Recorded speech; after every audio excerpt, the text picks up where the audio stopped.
Breaking news is coming in right now, and what we are about to cover may be one of the most significant military developments of this entire conflict. Iran has just confirmed through an official communique from the Islamic Revolutionary Guard Corps that its missiles have struck a United States Navy destroyer operating in the Indian Ocean.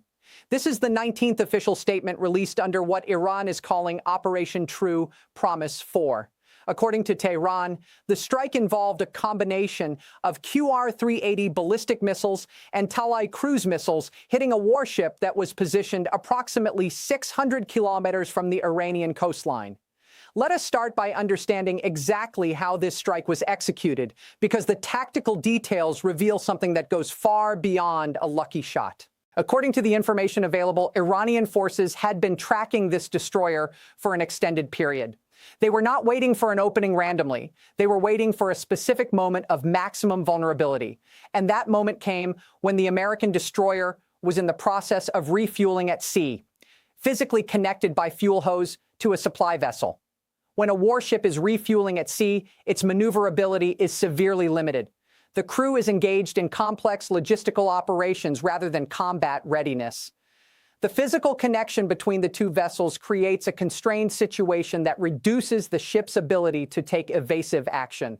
Iranian forces identified this precise window and launched their coordinated strike at that exact moment. This was not a coincidence. This was intelligence-driven patience translated into precision timing.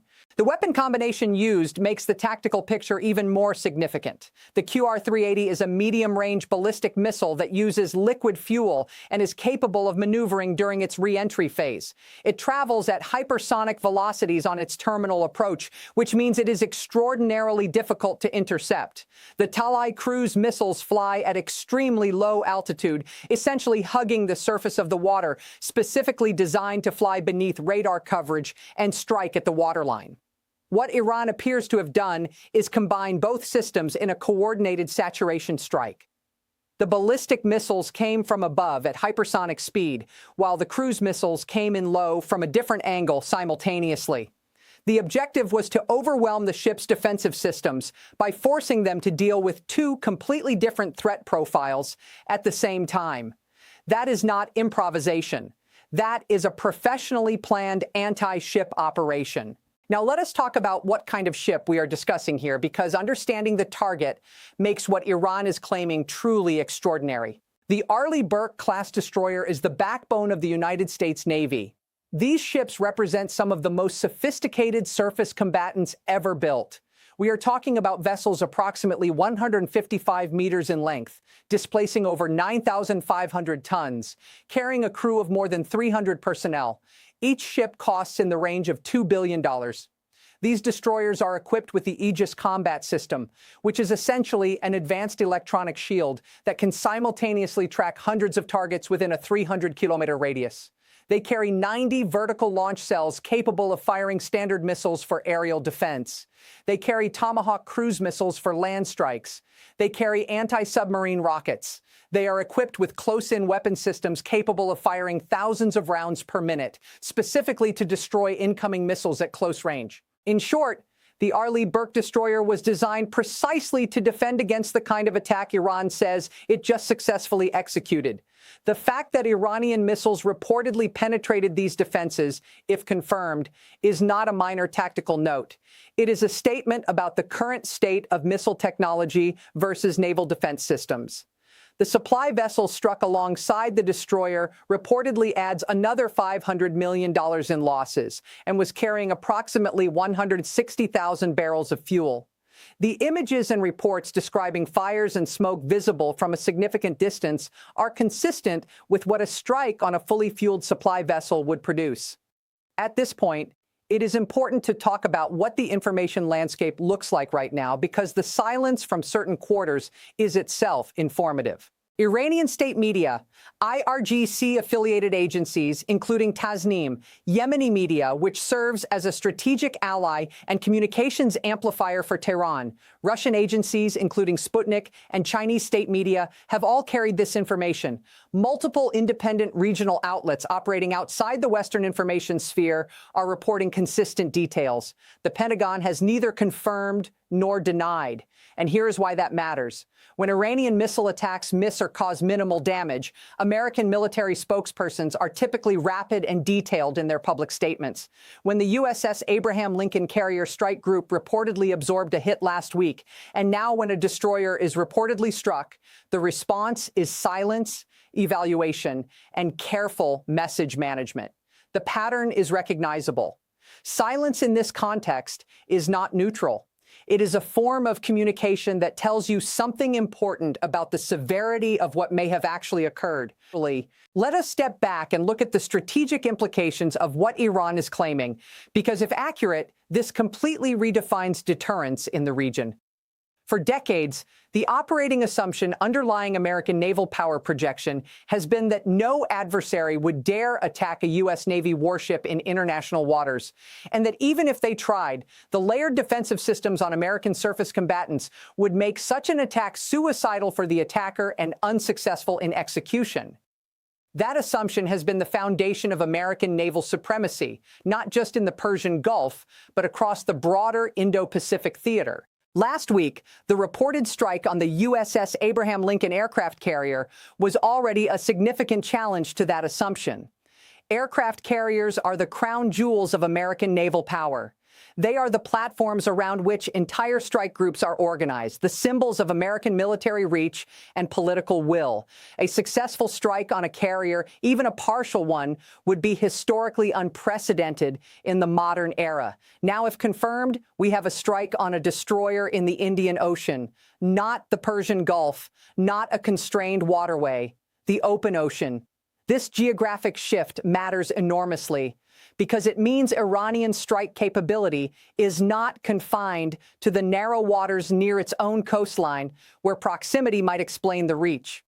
We are talking about a force projection capability that extends hundreds of kilometers into open sea. If a U.S. Navy destroyer operating in the Indian Ocean with full Aegis capabilities can be successfully struck by a coordinated Iranian missile attack, every American naval commander in the region has to recalculate the risk profile of every operation, every ship positioning decision, every refueling schedule, every patrol route. The strategic mathematics of the entire theater changes. There is another layer to this that connects directly to the broader geopolitical situation surrounding this conflict. Iran is calling this Operation True Promise 4. The 3 previous iterations targeted Israeli assets. This 4th operation has now explicitly targeted American naval assets. That escalation in targeting represents a deliberate choice. Iran is signaling that it views the United States and Israel as joint combatants deserving joint retaliation, not as separate actors where one might be deterred while the other continues operations. The IRGC has explicitly framed this strike as retaliation for the joint American and Israeli attacks on Tehran and other Iranian cities. The language of reciprocity is deliberate. For every strike on Iranian soil, there is now a declared Iranian intention to respond against American assets wherever they can be reached. This framing also connects to the nuclear negotiation context that has been hovering in the background throughout this conflict. Iran entered this war already under severe economic pressure from decades of sanctions. An adversary that feels it has nothing left to lose economically, that has already absorbed maximum economic punishment, calculates risk and reward differently than a state that still has economic assets to protect. When a country has been systematically stripped of economic leverage, its military leverage becomes proportionally more central to its strategic calculus. Let us talk about what the energy markets are likely to do with this information, because the civilian consequences of this military escalation are global and immediate. Oil prices were already at historically elevated levels before today's developments. The Strait of Hormuz has been closed to what Iran designates as hostile shipping since the beginning of this conflict. That single choke point controls access to a significant percentage of global seaborne oil trade. The resulting supply disruption has been driving prices upward for weeks. If today's reported strike on a U.S. Navy destroyer triggers a further American military response, if Iran responds to that response, if the escalation ladder continues to be climbed, we are looking at sustained oil prices that will filter through every transportation cost, every manufacturing input, every food distribution chain on the planet. This is not an abstract geopolitical calculation for most of the world's population. When oil prices rise sharply, the cost of shipping agricultural products rises, the cost of manufacturing rises, the cost of heating and cooling rises, the cost of every physical good that moves from one place to another rises. In developing economies with thinner financial buffers, these price shocks translate rapidly into food insecurity and economic contraction. The political consequences inside the United States are also significant and immediate. Midterm elections are approaching. Gas prices that voters see every day at filling stations are one of the most viscerally felt economic indicators for ordinary households.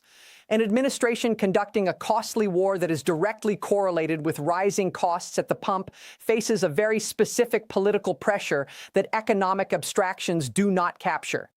There is one technical detail about the weapons involved that deserves specific attention because it speaks to a broader question about where military technology currently stands relative to naval defense systems.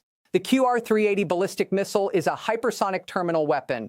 What that means practically is that in the final phase of its approach to a target, it is traveling at speeds that current interceptor technology struggles to address effectively. Standard surface-to-air missiles are designed to intercept targets moving at certain speed profiles. Hypersonic terminal velocities compress the reaction time available to defensive systems to the point where the probability of successful interception drops significantly. This is not a purely Iranian problem or a purely American problem. It is a global technological challenge that every navy in the world is currently grappling with. The combination of hypersonic ballistic delivery from above and low-altitude cruise missile approach from the surface simultaneously is specifically designed to defeat layered defensive architectures by exploiting their different response timelines. The Arleigh Burke-class ships carry close-in weapon systems specifically designed to be the last line of defense against exactly this kind of attack. The fact that those systems may not have been sufficient, if the Iranian account is accurate, tells us something important about the current technology gap between offensive hypersonic strike capability and existing naval point defense systems. Here is where we stand right now as this situation continues to develop. Iran has officially claimed a successful strike on a U.S. Navy Arleigh Burke-class destroyer and an accompanying supply vessel in the Indian Ocean. The strike was reportedly conducted using a combination of QR-380 hypersonic ballistic missiles and Talai low-altitude cruise missiles in a coordinated saturation attack timed to exploit a window of reduced maneuverability during refueling operations.